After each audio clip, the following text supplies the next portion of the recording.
La vida es un sueño, la muerte el despertar. En el hemisferio sur, justo en la mitad de la primavera, nos conectamos con el Wiñay Pacha, que en quechua significa el tiempo o dimensión eterna, o también conocido como el Ayamarca. Es el momento del año en el calendario andino que marca la llegada de los difuntos, de las ánimas de los ancestros y familiares. Cada 1 y 2 de noviembre, muchas culturas ancestrales, tanto del hemisferio sur como del hemisferio norte, celebran el reencuentro con los seres que partieron de este mundo a la dimensión eterna. En el mundo andino, la vida es eterna. El ser humano simplemente pasa por esta vida por un tiempo corto y la muerte es solo una transición de un lado a otro. De hecho, el nacimiento y la muerte son lo mismo, solo depende de qué lado de la puerta estemos mirando. Dentro de la cosmovisión andina existe una completa y estrecha relación entre todos los espacios y dimensiones que conforman el multiverso. Bajo esta forma de pensar, la muerte no implica aislarse totalmente y por lo tanto no hay lugar para el olvido de nuestros seres queridos.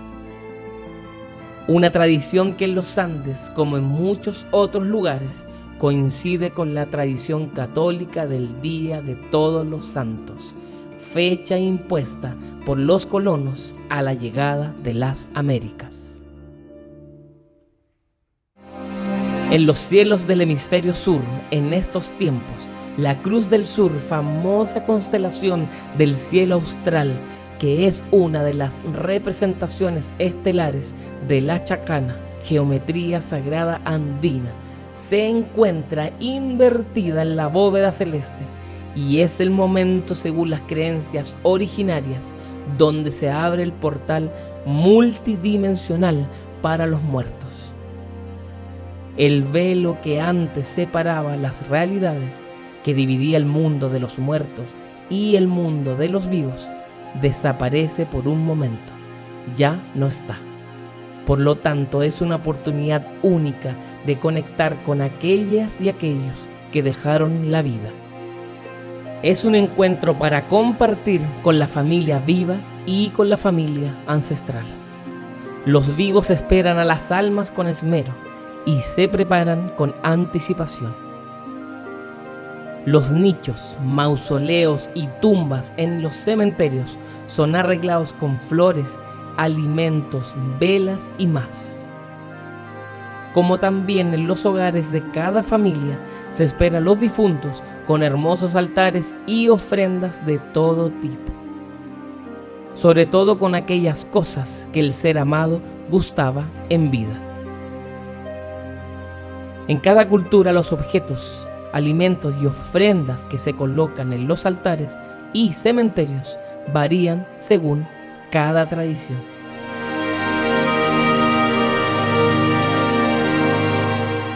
Este es un tiempo en el que se tiende un puente entre lo visible y lo invisible y podemos encontrarnos con aquellos que están en el otro lado. Por lo que además debemos recibirles con alegría, porque tenemos esa posibilidad de comunicarnos con ellos y ellas, reconciliarnos y por lo tanto volver a conectarnos a esa fuerza que nos permite caminar, ya no solos, sino junto a nuestros ancestros y ancestras y con toda esa sabiduría de la experiencia generacional. Cada paso que demos los vivos en este mundo es una forma de honrar a los ancestros. Es importante que sepamos que los ancestros no solo son la familia de sangre, sino que desde un punto de vista más integral hablamos de conexiones no consanguíneas como amigos y amigas que ya se fueron y también, por supuesto, a nuestras queridas mascotas que dejaron la vida. Estos días de ceremonia se convierten en el espacio-tiempo eterno sagrado, Huiñay Pacha, donde se restablecen los lazos con la fuerza ancestral. Algunas señales como vientos inusuales, el descenso de la neblina, visiones sutiles por el rabillo del ojo, cambios de aromas repentinos y específicos y mucho más son indicadores naturales de que los ancestros ya están llegando. En esta fecha es importante recordar a nuestros ancestros y ancestras, sobre todo comprometernos en los principios de vida que nos dejaron como un maravilloso legado y volver a caminar sabiendo quiénes realmente somos, ya que sin ellos no somos. Por eso ir hacia atrás para reconectar y agradecer no es retroceder, sino avanzar. Feliz Día de los Muertos. Feliz Día de las Ancestras y Ancestros. Hola, acá Luis Jesús. Si quieres saber más información sobre el Día de los Muertos, sobre el Huiñay Pacha y el Ayamarca, puedes hacer clic aquí para seguir obteniendo más información. Y por supuesto, no olvides suscribirte a nuestro canal. Un abrazo y nos vemos en los próximos videos. Chao, chao.